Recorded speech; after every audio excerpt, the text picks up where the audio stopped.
I wouldn't be able to sleep at night taking 45% on a record where I just did the drums. And even if I got it placed, 45% and only giving this kid with like, this could be a big paycheck for him, only 5%. You're taking 9 times more money. Like, that's crazy. Now, I've seen people take names off of records because the other kid's 14 years old.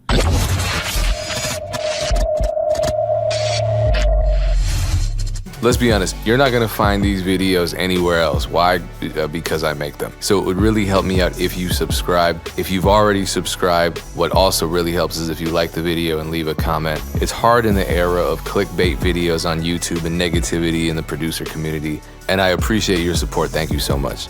You know, I would hit people up, say like, hey, you know, congrats on this record you just dropped. Big fan of your production.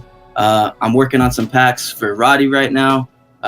You know, let me know if you need loops and who you're working on stuff for. You know, just kind of trying to make the reason to work with each other as mutual as possible. So yeah. So let's talk about some of your producer credits then. Gunna, Chief Keef, Yellow Beezy. What was your first big placement? My first one, I would probably say Boosie Badass. It's co-produced by my boy Don. Shout out Don. But the first one that I was like truly excited for was probably, or most excited for, is probably the Young Pinch record, because that was the first collab with Big Head and Monzo that got placed and released together, which, you know, got my foot in the door over here. That's actually where I'm at now. This is their studios. And it was a cool vibe because I was with my team in Atlanta. Nick was there, Dot was there, Tyler.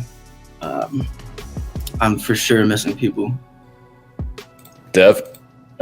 It was a group of us, and it was a good time. And the song came out that night, and we were all together, and it was just really cool. Remember it hitting midnight. We all were, you know, celebrating, drinking, cheersing and stuff. So that one's always gonna hold like a special like place in my heart, and that's kind of what started the group that we formed today. It was like that night. Let me rewind then, because someone asked how you started networking with Big Head, and I want to ask, you know, more in-depth questions about the partnership between you and Big Head because it's a little more formal now. But take me back to when you first linked up with him. How did that collaboration even begin? Yeah, so very lucky. When I first moved to LA, I was trying to, this is another thing that I did, which really is only probably can get done if you're like in a big city kind of thing. But I was reaching out to producers, and to get them to work or want to work with me in the studio, I told them I would book the studio. I'd pay for it out of my own pocket. I said, pull up, let's cook, you know, don't worry about anything other than bringing your laptop, and we'll work on some stuff. And I had hit up this one guy, and then he asked if he could bring some of his friends. And I was like, yeah, that's cool. And he brought Monzo over. So I met Monzo. Monzo is Big Head's right-hand man. We had talked a little here and there. We cooked up maybe like 3 beats, and then they had a dip, go somewhere else. And then a few months later, Monzo happened to come back on my timeline on Instagram, and I was like, "Oh man, I remember this kid." So I'd reached out to him, asked him how he's doing. You know, I was like, "Congrats on," because he had just dropped I forget what record it was, but it was a big record. And so I just asked if there was anything specifically he needed, and we started working together very closely. I would send him like a pack a week, a pack every 2 weeks, and they were hitting me left and right saying, oh, we got 1 with this guy, we got 2 with this guy. You know, we were just getting a lot of records out there and very quickly. So that's kind of, and then I saw that Big Head music group was looking for producers to add. So I had reached out to Monzo, and I was like, hey man, I'm really interested in joining the team. You know, let me know what you guys need. From then, I talked to my current, who's now my business partner. He's Big Head's manager, Alex Loyalty. We had spoken on and off about over the next 8 or so months, I would say, trying to figure out how we could form something special, because I told him, I was like, I I'm happy to be a part of the team. I've also got a group of 10 very talented loop makers who are all my homies. I want to get them in on this opportunity. So what's a way we can make that work? And we came to an agreement that we would basically form a sort of like a joint venture with Big Head Music Group, bring on all the producers under the same umbrella. And so, yeah, we formed the company. We're likely either going to announce it officially this weekend or next weekend. Should have like a full press release with the blogs and everything. So should be cool. But yeah, that's how I first. Okay. So this is kind of exclusive information. I'm not going to push you for the details on that then. It's cool. Everybody online pretty much knows about it at this point. But that's the official, correlation between the two. But getting connected with them was just right place, right time. Being willing to take the bullet, take the financial loss of booking a session, not asking them to chip in on it, and just hoping that they pull through. Because a lot of times it didn't even happen. Like I wasted a lot of money on studio sessions where nobody came. So right place, right time. Okay, so my bad. Producers, once I post this, will likely ask, which they often do, how do I get a placement? I get a lot of those on these videos. What kind of advice would you give producers who are at the point where they really want to seek out placements but don't necessarily know how or where to start? Like I said, I was DMing at least 50 people a day, and out of those 50 people, I maybe heard from 3 of them. A lot of them might want like money for a collaboration, which there's nothing wrong with that. They've put the time and effort into getting to where they're at to be able to charge. I don't always recommend you do that. You got to look at what your financial, like if it makes sense, like if this person's proven to be a good collaborator, they're actually sending your stuff out. I've also heard horror stories of people paying $1,000 and getting ghosted by the person. So networking is key, not trying to come off sounding too like greedy. Like if somebody DMs me and they're like, hey, can you connect me with so-and-so? I'm not going to respond kind of thing. But if they reach out to me and they offer me some sort of value where it's a mutual, I could potentially get something off him. It doesn't have to be anything major. Even if someone's like, I'm selling a few beats on BeatStars kind of thing, would love to do some splits, I'll be more than willing to work with them kind of thing. You just have to offer some sort of value, not try to seem like you're taking advantage of them. But the main thing is just building a personal relationship with them. It doesn't even always have to be about music when you talk to them. You can ask them what's going on in their life, how they're doing. Obviously, the first thing you do when you reach out is not to ask a bunch of personal questions and make them feel uncomfortable, but just be personable. Don't just sound like a robot. Don't send a DM where it's just copy and paste and it's the same thing. Add some sort of thing where it's like, congrats on that new record with so-and-so you just dropped. The production was fire. Would love to get some work in with you. So from my personal experience, working with other producers and just networking has been my best way to get placements.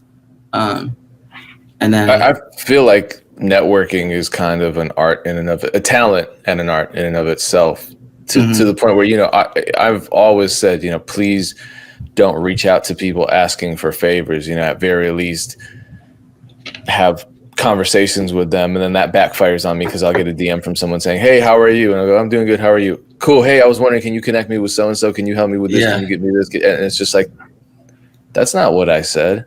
Yeah. Or if it is what I said, it's not what I meant. There's something going on in your head that you can't synthesize this stuff and just, I don't know, not treat people like means to an ends. So yeah, I wonder, do you think it's something that can be taught, or is it just something people have to figure out for themselves, or some people are just not good at it and they have no hope? I don't know. No, I think anybody can learn it. It's trial and error. I mean, just being a person is the main thing. It can be taught. It can be learned. It can be learned by trial and error through yourself. That's what I did.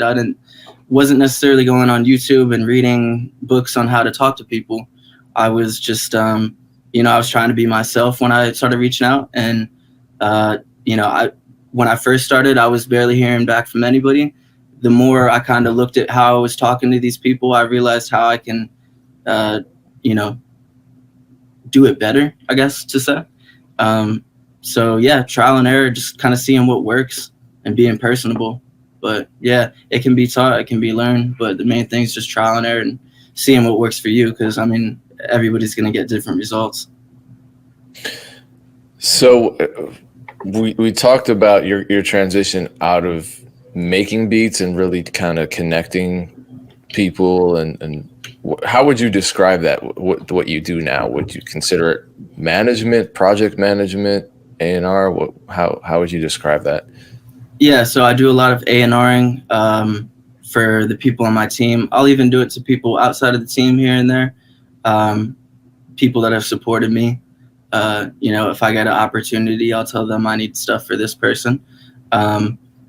So yeah, I do management as well. I help handle some negotiations with my business partner, Alex Loyalty. So we have a management and a producer collective. So it's owned by me, Alex, and Big Head. And so we all kind of partake in the management division of things. But yeah, I mean, I don't make beats too often anymore. I still make samples. That's kind of always been the best way for me to get placements. If I'm in the studio with a artist, then I'm making beats, flipping through samples real quick, finding one they like. That's, you know, a good way to go about it. But yeah, I definitely would say I've shifted more into the management kind of position, the A&R, going through beats, listening to who I could hear on them, sending the packs out, because we've got 15 people on the team at this point. So even just going through everybody's stuff can take a considerable amount of time, to where you might not have as much time to be creative on the music sort of side of the business. So we have a bunch of questions coming in. One question is, how did you get your first placement with a loop? So the first placement with a loop was the Boosie record with Dom. I think I had just reached out. Honestly, it's the same thing. I think I reached out to him because he was working with Boosie, and I liked one of the songs that he had made, and I told him I really like this record, and now he's a homie. But I asked if I could send him some loops, and he's been mad cool with me ever since the beginning. And within a few months, we had a record there. And then the next one was the Young Pinch one, which I explained about, you know, reaching back out to Monzo after a few months and just seeing how we could work. That was the quickest loop turnaround I think ever, because I think I sent that loop and then within a week it dropped, or maybe 2 weeks. Maybe wow. 2 weeks. Yeah, they'd hit me up like a week later saying, hey, Young Pinch hopped on this. And then they were saying, yeah, we need to get everybody's info. Here's all the marketing, you know, pictures, videos, whatnot. And then I think it came out a few days later. So that was a quick turnaround. But yeah. So a bunch of people are asking about your social platform of choice for networking. Did you have better luck on one platform over another networking with producers? Probably Instagram. Mm-hmm. But I also have met some of my best collaborators through Twitter. I reached out to my homie DJ Kaz on Twitter, and he has become a mentor to me. He's taught me everything that I know, like honestly. Even if I have a question, he's been able to, you know, guide me from A to Z. Even if it's like a stupid question, you know, he's just like, he's a homie. So I really appreciate everything he's done. So my best, you know, my best connection came from Twitter. I got more from Instagram. I don't think I got more like amount of people from Instagram. But I don't necessarily think one's better than the other. I know personally I'll check my Instagram DMs more than I will my Twitter DMs, because Twitter seems to have more spam. People just, you know, sending like links to their music kind of thing, but it doesn't really matter too often. I wouldn't stick to one individually. I would try to get it any way you can. Another thing that a lot of people don't do or know about is LinkedIn. LinkedIn is a very good platform for not necessarily reaching producers, but reaching executives, managers, A&Rs, this, that, and the third. LinkedIn is a very good platform for that. All right, let's talk about the Young Thug album that just dropped. You got some of your producers on your team, a placement on there, right? I had nothing to do with that record. I truthfully didn't, except for I helped handle the negotiations with Alex and the splits, all that. But Decay and Alec had made that sample together, and I actually haven't even asked them how they got it to Taurus, who is Gunna's engineer. He engineers for Thug, all those guys, and then Taurus did the drums, and then we figured out that it was going to be on the album, and so it was a lot of phone calls back and forth between YSL and their management, and just negotiating the best possible situation for our guys. So yeah, I can't take any credit for that one. That's all Decay and Alec. Okay, well then let's talk about what you can take credit for. What are the best possible terms for a placement with loop makers with that kind of scenario where you guys make the loops, someone else does the drums, gets the placement? Mm-hmm. So in that case, I always think it's if we're talking about out of 100, artists is getting 50. And then typically the way it goes is it's split, or let's go out of 100. It'll be 25, 25, 50. If two people worked on the loop, they are kind of taking that L because they could have made it on their own, kind of thing. But also that's where some of the best music comes from, is collaborating with other people. That record probably wouldn't have happened if they didn't collaborate on it. So I'd never disencourage anybody to be afraid to put multiple people on a loop. Yeah, you're going to get a smaller piece of the pie, but you also have 2-3 times more opportunities to place it, because instead of one person sending it out, you got 2 people sending it out to all their connections, 3 people kind of. So it's there's nothing wrong with kind of taking a hit on the on that, because when you're first coming into the game, you just want to make sure that you're getting your name out there as much as possible, because like even one Thug and Gunna record is gonna bring endless opportunities. And so what, you might not make as much money off top of that one, but the money you'll make from getting that record and the songs that you'll get from getting that record is huge.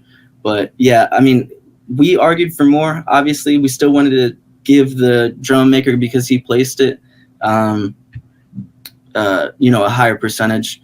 But we argued for more. We met in the middle, and then we just argued for more points. We argued for a higher advance, and we were able to get that. So a lot of producers I hear from end up negotiating on their own behalf, and then they want to be very nice and flexible and maybe take less of a beneficial split or a smaller advance, or maybe no advance at all, just because they don't want to appear difficult to work with. What's been your experience with that mentality? I mean, I had that mentality when I first started working. I was very afraid to ask for what I'd probably deserved, like if it's just me making a loop and I am trying to develop a good connection with this big producer who placed it, I have no problem giving him 60, me getting 40, because he placed it. I think that I was way too easy on people when I first started getting into it, because what most people don't realize is how much money these labels actually have. And don't be afraid to ask for a high amount of money, because if they offer you 2,000 and you ask them for 10,000, it's not just going to push them away from putting out the record 99% of the time. They're probably just going to either meet you in the middle or just say no, and then you can be like, well, I'm not going to let the placement slip because I'm trying to get a bigger advance. I don't think producers should argue on their own behalf. I think they should get a lawyer involved, because that creates like a buffer in between the producers so that there's no bad blood. It's not like, oh, I'm trying to take money from this guy. It's my lawyer is just trying to put money in his own pocket. He's working for a small commission on the advance, but having somebody that can kind of, be the middleman and argue on your behalf can definitely like save relationships. So yeah, I recommend that for everybody. You recently tweeted, if someone places a loop or a beat for me, I'm going to credit them and cut them a percentage of everything every single time. You're weird to me if you do otherwise. Are you seeing sample makers getting cut out of splits completely? So that specific tweet, yeah, I have seen that. And I think that was about a specific thing when I tweeted that. I'm trying to remember. But yeah, I have seen people get cut out of songs that they worked on. What I think I was getting at is if I send a beat to somebody and they get it placed, and even if they had nothing to do with it, I'll give them a split, and I'll credit them because they got it placed. That to me is production. It's executive production. It's A&Ring. I think they all kind of fall under the same umbrella. I have no issue doing that every single time. I feel like everybody should be the same way. I don't agree with, not trying to credit somebody who made the record happen. It wouldn't happen without them. But I have seen people who worked on records get completely cut off of them because they didn't have legal representation to defend them. They couldn't afford it, kind of thing. They didn't make some sort of deal with the lawyer. Get me on this record, get me my splits. I'll give you X amount of my, whatever it may be, my advance. I'll give you a point on my publishing, whatever it may be, So that's why I'm going to double down and say it's extremely important to have a lawyer.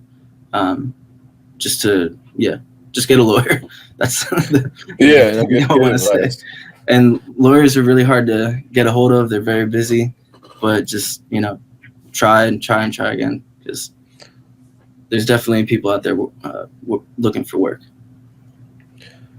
So you make loops and samples, but you also, along with your team, you review loops and samples.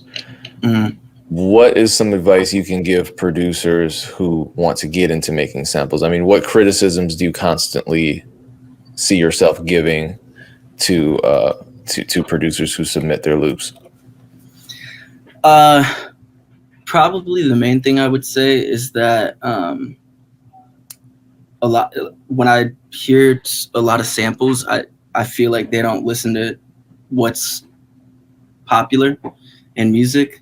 It's been said 1,000 times before, but a lot of producers make stuff trying to impress other producers, whereas that's not necessarily how you want to be looking at it.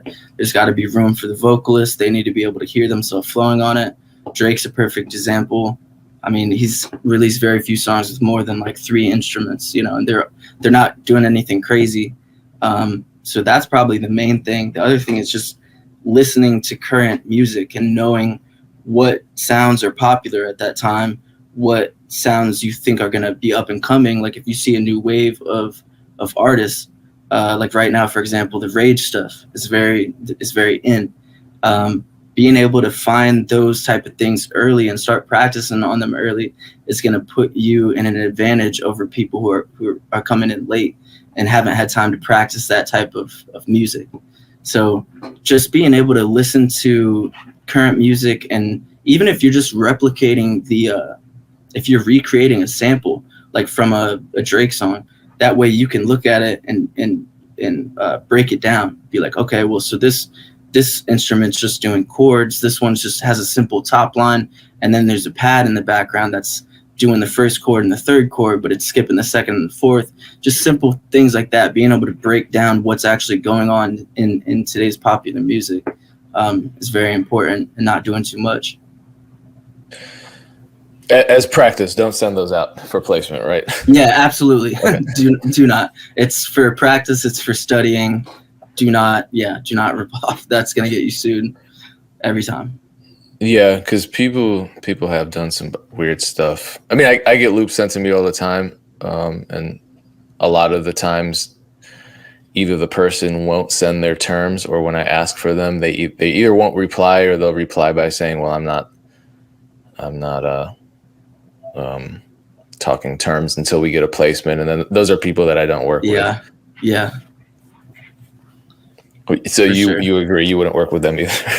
Yeah, no, you definitely want to know what they have, what their idea is beforehand, before working with them.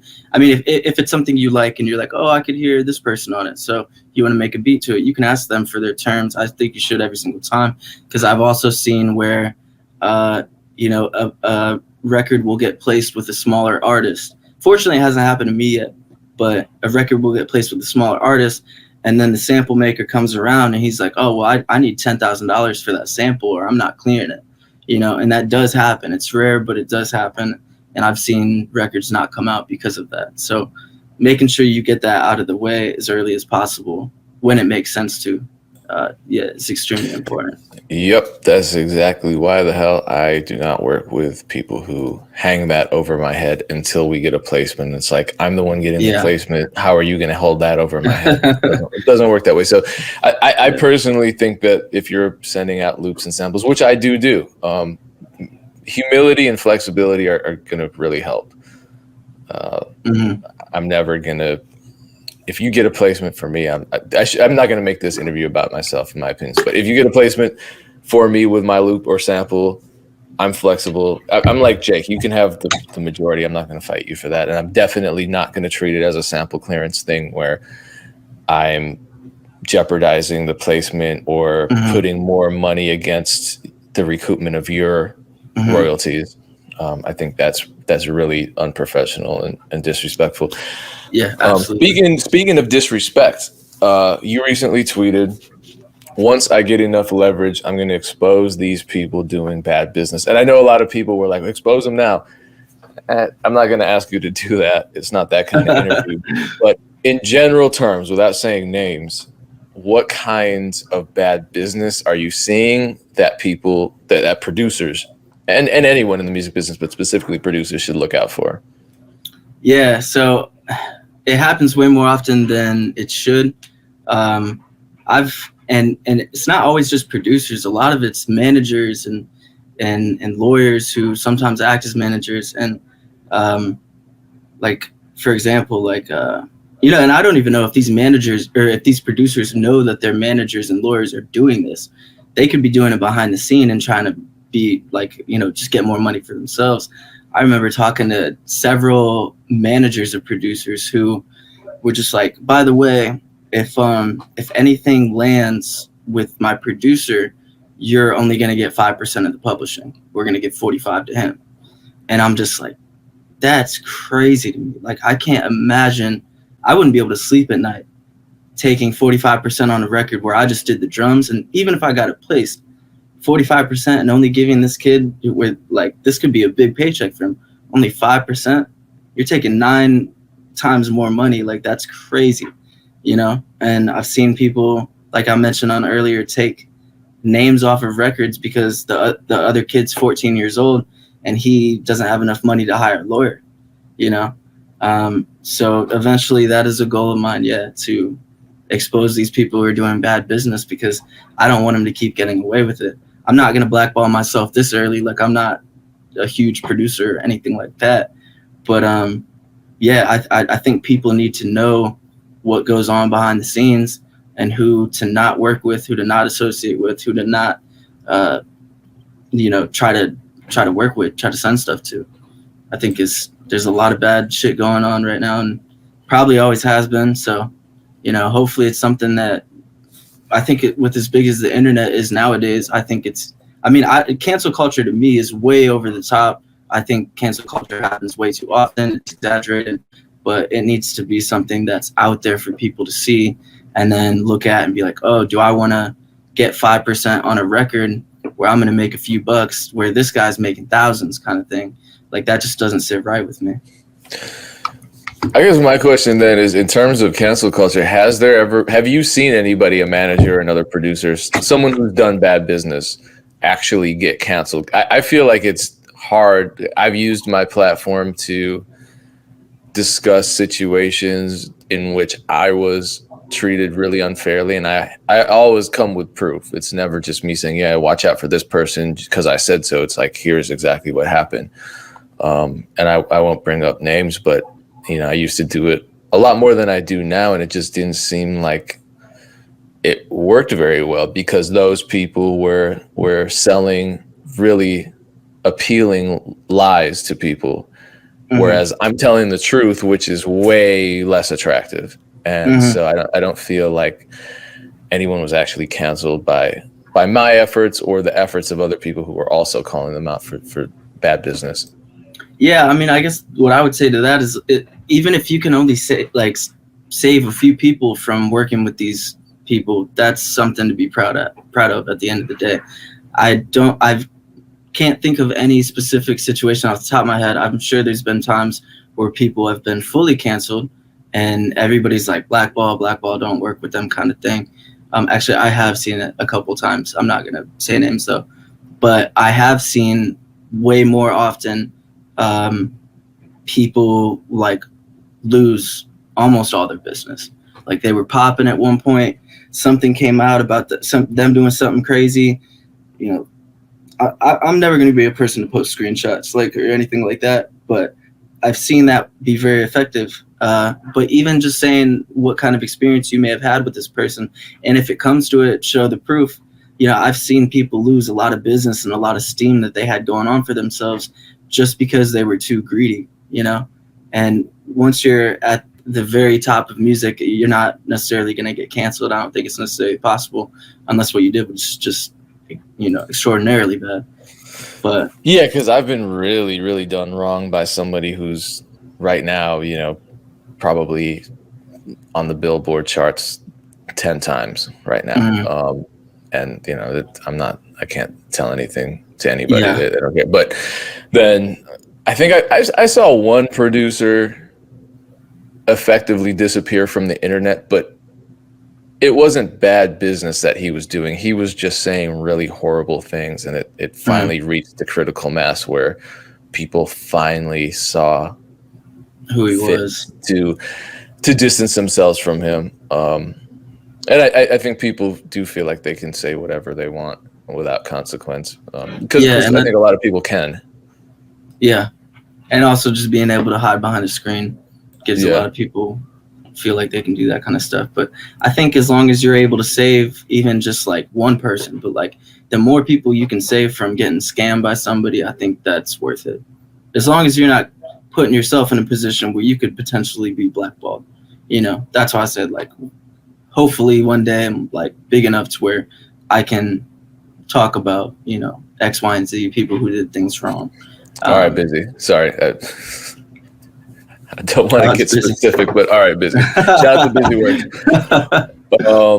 I just let's talk about something positive. Sleepy absolutely. Hollow project.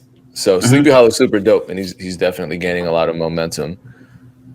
You and Dev, am I saying his name? Is it Devo? Devil. His name's Devin. Devil. Yeah. Okay. Shout out Devin. Devin the Devil. See, this is why there are Illuminati, Satanism, conspiracy theories about the music business. So ever since Devin sold his soul to the devil, he's been getting a bunch of placements. You and Devil produced that record for the Sleepy Hollow project. Tell me about the collaboration and how you ended up landing that placement.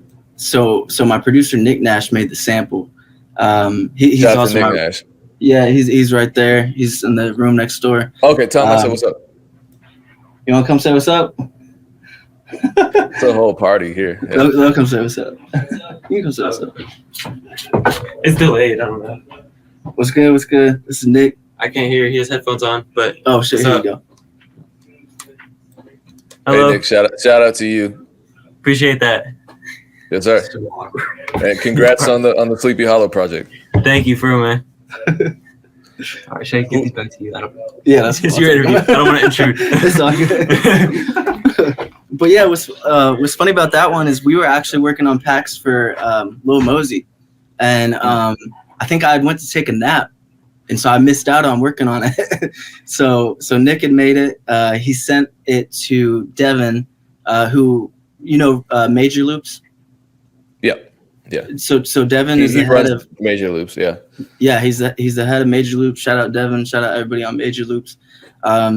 he's got a very great platform, which is something I should have mentioned earlier. I also very highly recommend getting in touch with Devin. He's getting a lot of people, a lot of placements through his platform. He uploads to a bunch of different non-royalty free sites that are similar to Splice, to where the producer, if they land something, they're still entitled to get, a cut kind of thing. So we were able to get a very high publishing percentage on that record after negotiations with their whole team over there and whatnot. And so, that one happened extremely quick too. Nick had made that sample maybe like 4 weeks ago, and then sent it to Dev probably within a few days to a week, and then the record was coming out within a week or two. And they got in contact with Dev. Dev hit me up, and then we started negotiations and stuff like that. So that's how that one came about. The best thing is just not putting your eggs in one basket. It's getting them out as much as you can. And Dev's got a really good platform for that. So I don't know if it's the same person asking the same question or multiple people asking this, but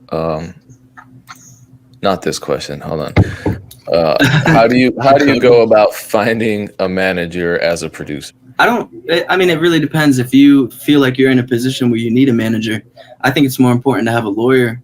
Because if you get one record, the chance of you, unless the record's massive, you're probably not going to hear from a lawyer. You're probably not going to hear from a manager. And if you do, it's probably not someone you necessarily want to be managed by. It's best to just do the work yourself, because a lot of these managers, it's not that they're not putting in work for you, but they're also managing clients. And 9 times out of 10, it's going to be bigger clients than you that they have to devote more of their time to. So when you're first starting off, don't be too eager to get a manager. I know it sounds cool and whatnot, saying talk to my manager kind of thing. But I would recommend getting a lawyer right away. But after like a placement, you don't want to come to a lawyer and say, oh, I've got nothing, but when I do kind of thing. But managers will reach out when the time is right. Good advice. Back in August, you were going through creative block. I assume you got out of it because you're making a bunch of music. How did you get out of it? I don't know if I necessarily have an answer to that. I just go through spurts of not wanting to necessarily make music. I guess something I would recommend is getting outside, doing other hobbies. That's something I do a lot, is I don't leave my room or the studio for a long time kind of thing. And then I don't feel very inspired because I'm just kind of doing the same thing, start to feel like a robot. So having other hobbies is really important. Human interaction, very important.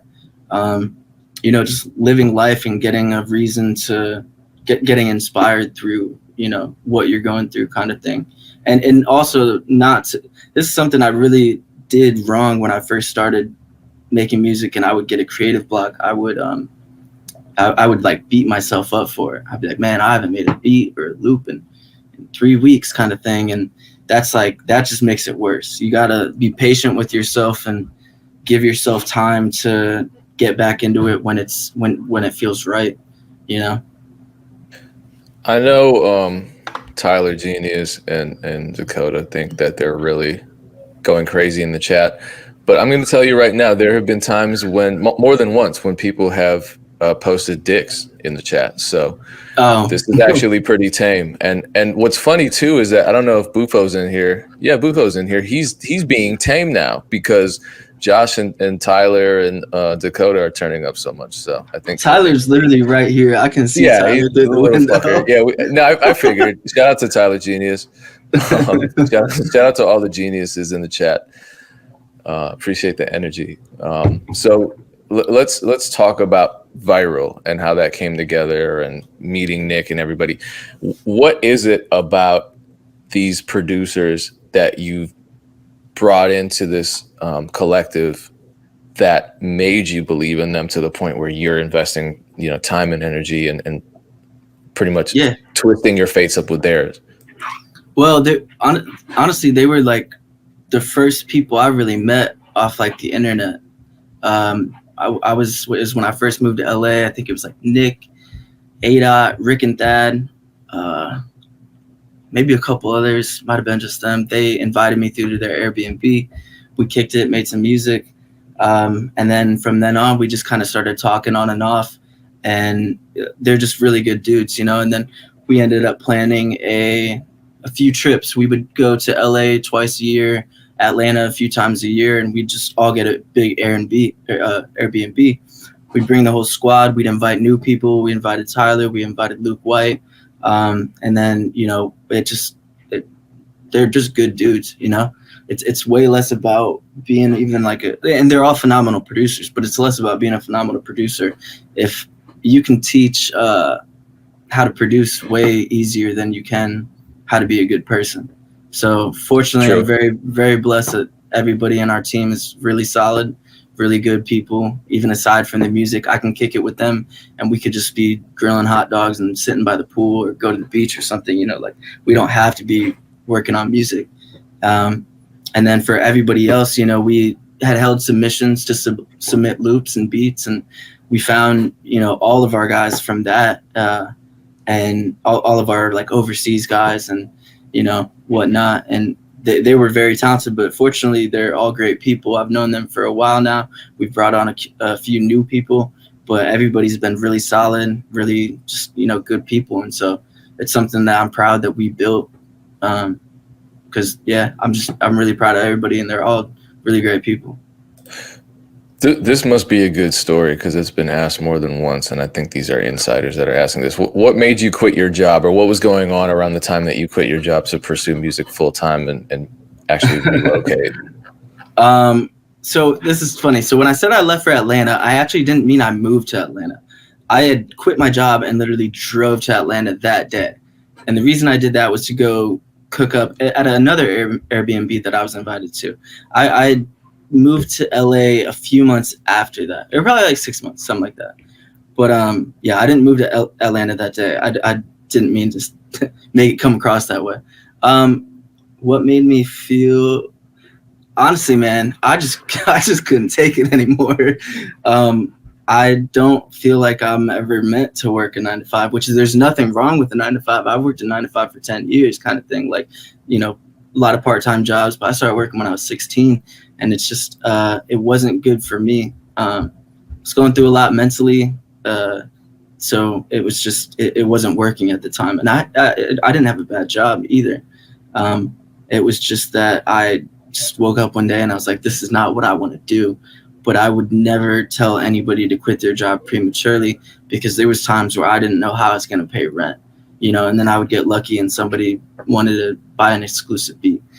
So there's a lot of times I got lucky over the course of, you know, then to now. But I highly recommend people, if you're not all the way there, there's nothing wrong with having a side job. There's nothing wrong with having a 9 to 5, whether you're Ubering, DoorDashing, you know, serving, whatever it may be. Having a little bit of financial stability is very important to do before quitting cold turkey, which is something I didn't do well. I just got lucky. Let's go back to your tweets. This one's kind of a negative one, but hopefully we can reframe it into something positive. You recently tweeted, I tried to show my family my new accomplishments, and they just asked how I would pay them. Family is people you choose, not who you're born with. Number one, that sucks, and I'm sorry. Number two, a lot of creators are going through that alienation with their families to different degrees. Yours sounds pretty extreme. What has helped you overcome your family? I mean, potentially impeding your progress, but at least causing you some negativity and psychological damage. Yeah, so I mean, I don't, it's always been like my dream to retire people in my family and make them never have to work again, kind of thing. So just like getting asked about it is kind of salty to me, because it's already my plan, but I'm not there yet. And like, maybe they think I am. I'm nowhere close to that. But yeah, I mean, just basically what I've learned as I've grown up is that things aren't as deep as I used to take things. I used to take things super deep. And then I'm like, at the end of the day, like, things just aren't. So just, you know, keeping your head on to what you want to do. Not letting other people kind of dictate or influence you, because at the end of the day, you got to take what you want to do and what you believe in way above anybody else, even if you have to completely block out people who are being negative. A lot of times it's family. Family typically doesn't support this type of stuff, really any type of artwork, any entertainment stuff. They don't support it at first. You just gotta keep grinding and believing in yourself. And I think manifestation is very important. I started doing this a few years back, and it completely changed my mindset. And I would just first thing I did when I woke up is I'd go in the bathroom and I would look at myself in the mirror and tell myself I was going to have a great day. Nobody was going to stop me. I was going to accomplish everything I wanted to accomplish. And I would tell myself that over and over and over again until eventually you believe it. And I think once you kind of rewire your brain to know that you're going to be successful regardless of what anybody else thinks, I think that's when you can kind of stop taking the negatives so hurtfully and so deep. And you just kind of can brush it off. So yeah, at some point I'm going to need to have a whole, maybe not on this format, but a whole kind of metaphysics conversation, because you're one of the many producers that have brought that up, and I don't want to go too deep because it's not necessarily what everyone wants to talk about. But yeah, Lone Star, for example, has brought this up. Rock T has brought this up. There are a lot of people who are into metaphysics as part of their career, and it's big. I'm one of them too. So I'd love to talk about this. I think Brianna Marin even. I know Dream Life. So definitely something that I'd like to talk about separately.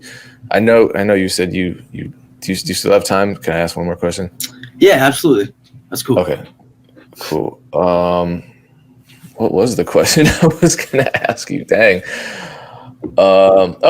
Do you find that people perceive you as having more money and more resources, more power in the music? I mean, I just remember after my first placement, and like, granted, it was the big one, but I only made like a net of $3,000 off of it when all was said and done. And I think I was making maybe $36,000 a year at that point in my life, and people would see me out and like, why are you driving that? Don't you have enough money for a Phantom by now? And it's just like, oh, you guys don't know how this business works. It's a job. Yeah, it's a grind too. And yeah, I feel that 100%. Like, even after just getting your first, like, it could be a cool record, like the Young Pinch one. That's a cool record, but like there's a lot of people that go into making a record happen, and everybody needs their own piece of the pie. So you can get a really big record and still have to work a 9 to 5. That's the other thing, is you don't get paid as quick as a lot of people think. Sometimes, like, I've had placements where I didn't get paid for almost a year after. It wasn't until I got my advance like a year after, and I should have hired a lawyer earlier. You know, that was some live and learn. But yeah, people definitely don't understand that you really have to be consistent and grind. And one placement, unless it's a Drake record, is not going to get you to be able to quit your job, kind of thing. Or like a Lil Nas X record, you know, something like that just goes Old crazy. Town Road, yeah. Yeah, it's not an Old Town Road. So nothing's an Old Town Road except for Old Town Road. Exactly, yeah. So yeah, but it's not to be discouraging at all, because there is a lot of money in the music business. There is a lot of money to be made, whether you're making beats and selling them online, or you're engineering and you're selling beats and sessions.